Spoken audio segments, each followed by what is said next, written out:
Pada video sebelumnya kita sudah membahas tentang epitel kubus dan silindris yang selapis. Nah, pada video ini kita akan membahas yang berlapis. Epitel kubus berlapis sudah pasti bentuk selnya itu seperti kubus. Kemudian perbedaannya yaitu dia memiliki sel-sel yang banyak atau tumpukan sel yang lebih dari satu lapis.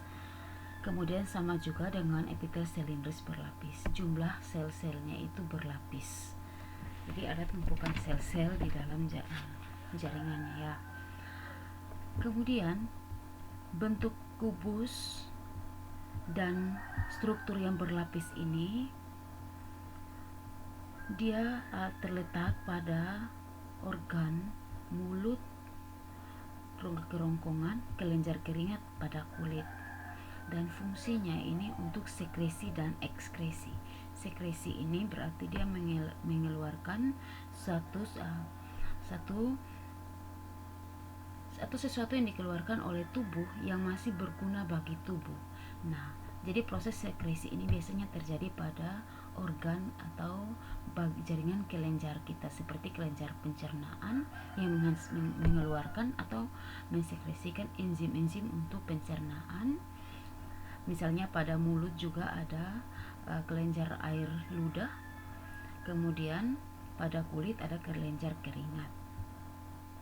Kemudian untuk ekskresi, pada ekskresi ini juga dia mengeluarkan kalau ekskresi berbeda dengan sekresi, yaitu ekskresi ini dia mengeluarkan filtrat atau sesuatu yang sudah tidak digunakan lagi oleh tubuh. Contoh ekskresi itu pada kelenjar keringat, organ ekskresi salah satunya adalah kulit. Kemudian paru-paru mengeluarkan CO2. Kemudian ginjal mengeluarkan pada ginjal itu mengeluarkan urin, itu sesuatu yang tidak diperlukan lagi oleh tubuh. Nah, tapi kalau sekresi ini misalkan tubuh mensekresikan enzim oleh sel-sel kelenjar dalam tubuh. Kemudian yang berikut epitel silindris berlapis, bentuknya silinder atau tabung silinder. Kemudian sama strukturnya seperti epitelium silinder selapis, bentuk selnya seperti silinder, tetapi di sini berbedanya yaitu dia memiliki lebih dari satu lapis sel dan letaknya itu ada dalam saluran kelenjar ludah, kelenjar susu, uretra.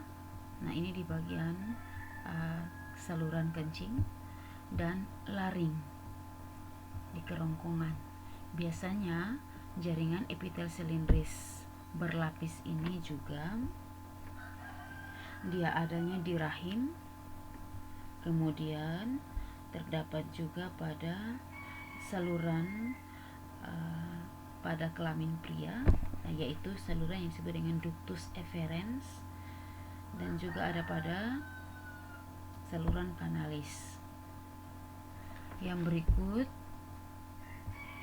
biasanya jaringan ini dia terletak di bagian luar dari organ-organ ini. Jadi dia melapisi permukaan luar dari saluran-saluran yang ada pada tubuh kita. Fungsinya ini sebagai sekresi. Nah, saluran kelenjar ludah mensekresikan air liur atau ludah. Kelenjar susu dia mensekresikan ASI.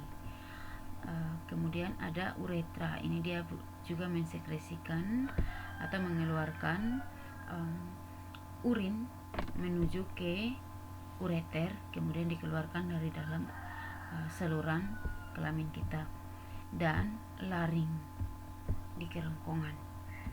Jadi fungsinya untuk proses sekresi. Yang berikut lagi ada pada epitel silindris berlapis ini juga, silinder berlapis banyak ini juga, dia selain sekresi dia juga memberikan perlindungan atau proteksi. Epitelium transisional. Yang berikut epitelium transisional. Disebut juga epitelium transisional. Apanya yang transisi? Nah, di sini bentuknya ini yang diberikan nama transisi. Dengan bentuk atau morfologi berlapis banyak, sel-selnya ada tumpukan berlapis banyak, namun disebut transisional karena bentuk selnya itu dapat berubah-ubah. Bentuk selnya dapat berubah-ubah. Nah, ini misalnya ketika dia dianggap peralihan dari epitel pipi berlapis dan juga epitel silindris berlapis, karena ada sel-selnya yang memanjang dan juga ada yang memipih. Di bagian tengahnya memipih tapi mendekati area basal, membran basalnya ini dia berbentuk seperti silinder. Nah, kemudian pada epitel transisional ini, dia ini kapan bentuknya itu akan berubah. Nah, ketika kondisi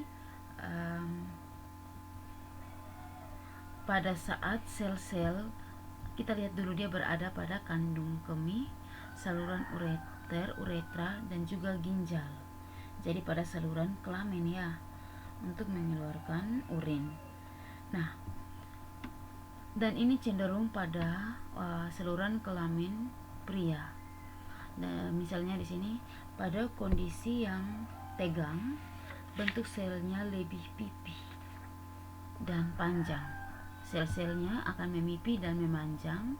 Sedangkan pada keadaan normal, sel-sel atau relaksasi atau tidak dalam kondisi tegang atau tidak berkontraksi, maka sel-selnya berbentuk bulat dan besar. Nah, ini misalnya pada organ kelamin pria. Jadi pada kondisi organ kelamin pria dia dengan bentuk yang atau terjadi kontraksi pada sel-selnya atau organ kelamin menegang, maka di sini menunjukkan bahwa sel-sel epitelium transisional ini bentuknya memanjang dan juga memipih. Sel-selnya memanjang dan pipih. Sementara kalau pada saat organ kelamin pria dalam kondisi yang rileks atau relaksasi, maka bentuk sel-selnya akan membulat membesar seperti itu. Maka disebut juga dengan epitelium berbentuk transisional. Jadi bisa berubah-ubah. Kemudian yang berikut lagi kita akan melihat jaringan epitel kelenjar. Nah, ini adalah bagian terakhir dari jenis jaringan epitel. Nah, jaringan epitel kelenjar ini dia khusus, sel-selnya ini khusus. Jadi secara struktur epitel kelenjar ini tersusun oleh sel-sel yang tugasnya untuk sekresi zat yang diperlukan dalam proses fisiologi tubuh manusia maupun hewan, dan juga proses sintesis zat sekret. Nah, sintesis atau pembentukannya. Untuk epitel kelenjar ini dibedakan menjadi dua, ada epitel kelenjar eksokrin dan ada epitel kelenjar endokrin. Kita lihat dulu yang pertama eksokrin. Eksokrin ini dia punya tugas untuk menyalurkan sekret atau hasil sekresinya ke suatu permukaan tubuh. Nah, ini biasanya terjadi sekresi eksternal. Hasil sekresi pada sel-sel epitelium ini disalurkan melalui sistem saluran. Jadi dia melalui duktus. Kalau dalam biologi saluran adalah duktus atau saluran menuju ke permukaan tubuh. Nah, ini contohnya pada kelenjar keringat. Dia punya saluran kelenjarnya dan menuju pada permukaan tubuh. Dan saluran keluarnya ini berbentuk lurus, bergulung atau bercabang. Dan bagian sekresi pada ujung saluran kelenjar keringat ini ada yang berbentuk tubular. Tubular itu bulu berongga. Nah, misalnya pada permukaan kulit kita itu kan ada rambut pada permukaan kulit kita atau bulu pada permukaan kita, itu dia memiliki rongga pada atau pori-pori pada permukaan kulit kita. Kemudian sudah tahu berarti kalau ini kelenjar keringat berarti sekret atau yang dikeluarkan itu, yang disekresikan itu berupa cairan jernih seperti air yang mengandung enzim atau musin. Nah, selain pada kelenjar keringat, ini juga epitel kelenjar eksokrin ini dia terjadi pada sel-sel kelenjar di lambung. Lambung mengeluarkan enzim pencernaan di lambung dan juga asam lambung atau HCl. Dan pada kelenjar pankreas, kelenjar ludah yang ada pada tubuh kita. Yang berikut ada epitel kelenjar endokrin. Endokrin yaitu dia mengeluarkan sekret atau hasil sekresinya langsung ke sistem vaskuler atau langsung ke dalam pembuluh darah. Jadi epitel endokrin ini, kelenjar endokrin ini dia tanpa melalui saluran khusus, tapi hasil sekresinya langsung menuju ke pembuluh darah. Nah, dia tidak memiliki karena dia merupakan kelenjar buntu atau sekresi terjadi secara internal di dalam, maka dia tidak memiliki saluran. Apa yang dikeluarkan yang langsung menuju ke darah? Nah, yang dikeluarkan atau sekresinya ini berupa hormon. Hormon langsung disekresikan menuju ke pembuluh darah untuk diedarkan ke seluruh bagian tubuh yang membutuhkan. Nah, kemudian